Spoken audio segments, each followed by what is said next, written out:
Hi, I'm Matt Cedillo, and I'm here at Occidental College with the uh, the indomitable Iris Dianda.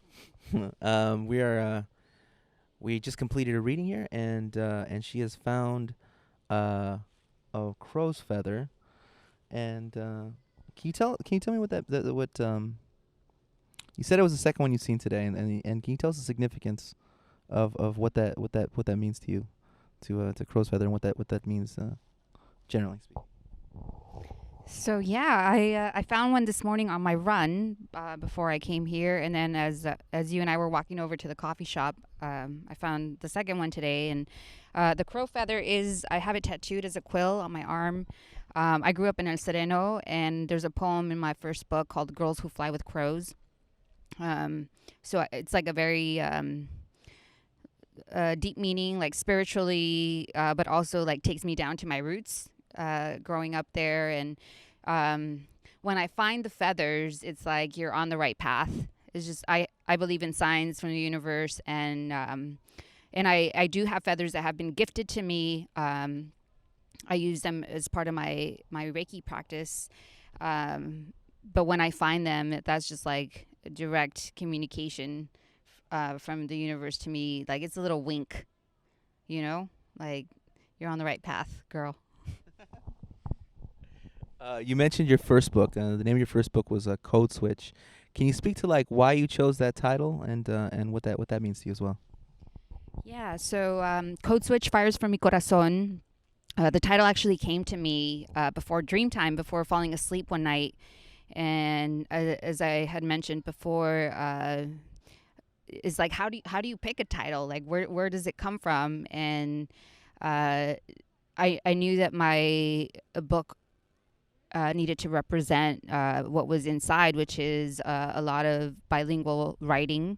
For me, being English and Spanish, and the fires from mi corazón part, just that passion of what I speak about in there, in my personal medicine wheel, being rage, love, revolution, and evolution. So. Fittingly, the way that my cousin designed the cover art for it, and when you look at Code Switch on the cover title, the way he flipped the S also leaves room for the last word to be witch. I do consider myself a bruja in good ways, and so I think that's very fun that it's in there. So it's my understanding that you sent Code Switch to the White House, and can you tell me a little bit about why you did that, and also you're publishing a second book and you intend to do it again. So can you speak to how this is like both the same and different, sending the first one and the second one? All right. Yeah. So I sent Code Switch to Barack Obama. I highlighted some poems for him that I thought he should reflect upon. Who am I to do that? But I did it from a good place because Barack Obama came to Oxy in 1979.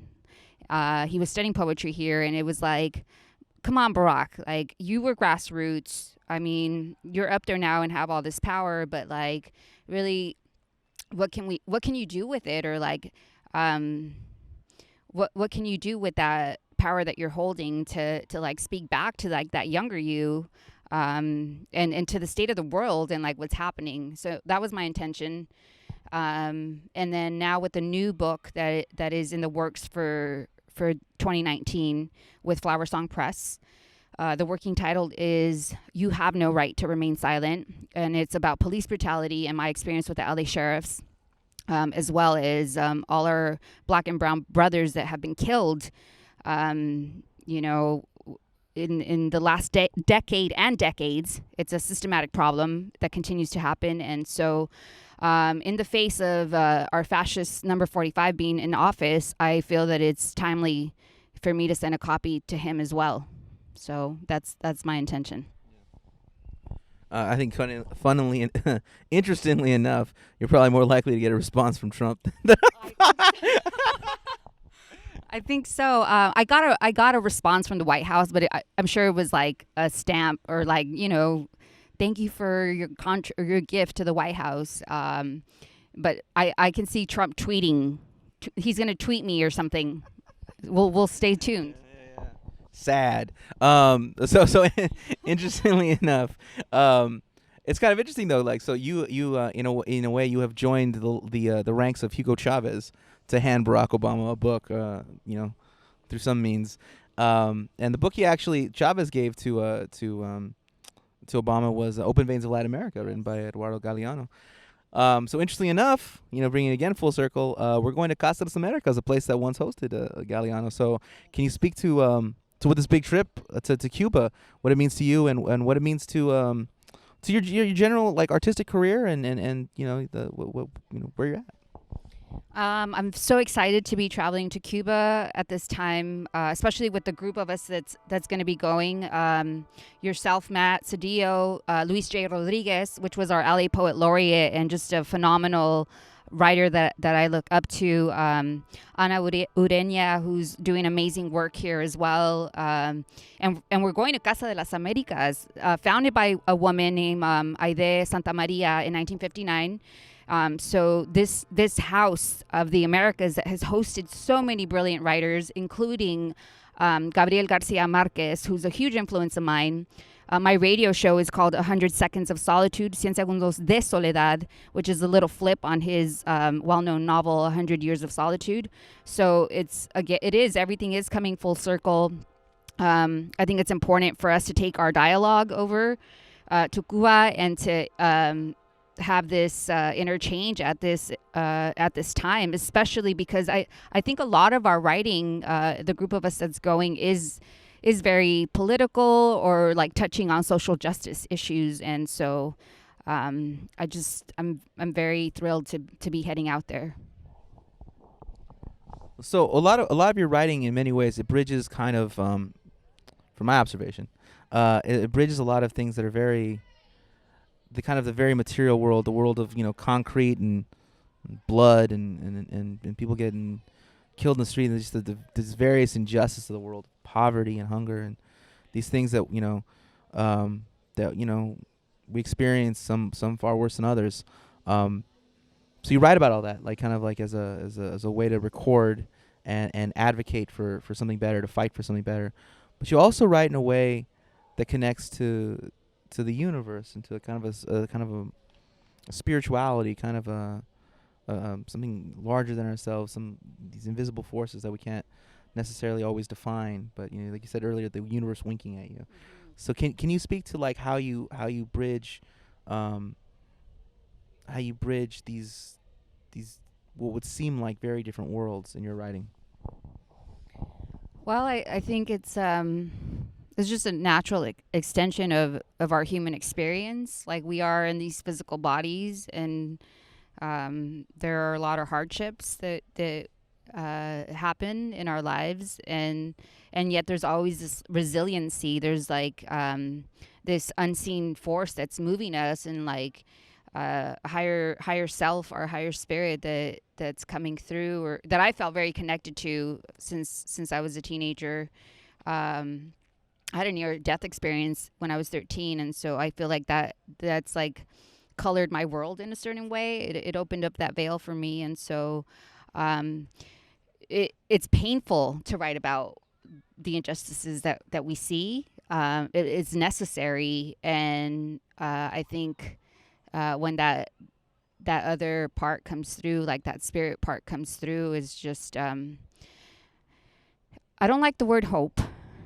But it's a way of having faith in humanity again. And somebody once said is like hope is walking through the fire, and faith is jumping over it. So we don't have to get stuck in the pain. And you do that well too in your poetry, Matt. Like, you transform a lot of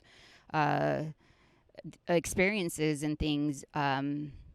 And color it with the stars as well. So, yeah. Thank you. I don't know if I do it as often or as graceful as you do, but like I do it now and again, I think. And yeah, but I really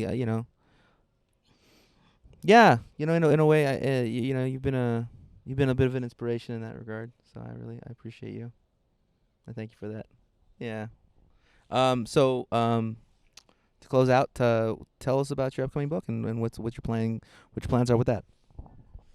So yeah, we hope to have it out by the end of 2019. It's in the works. I'm talking to Edward V. Duarte over in Texas, Flower Song Press. We're going to be on the same press. I'm excited about that, and it's an emotional book for me to write. And then here's the thing: is that the universe does this? I'm here witnessing. Like Jesse Romero, who was killed in Boyle Heights at 14 by LAPD, or Eric Garner in New York, Trayvon Martin, and all of our brothers that have been uh, attacked and removed and silenced by this system. And then the universe is like, well, you know what, Edie's, you're writing about it, and I'm going to give it one step further because it gave me a personal interaction with LA sheriffs. So now it's like really, it's like blood, sweat, and tears. Like I really, really feel how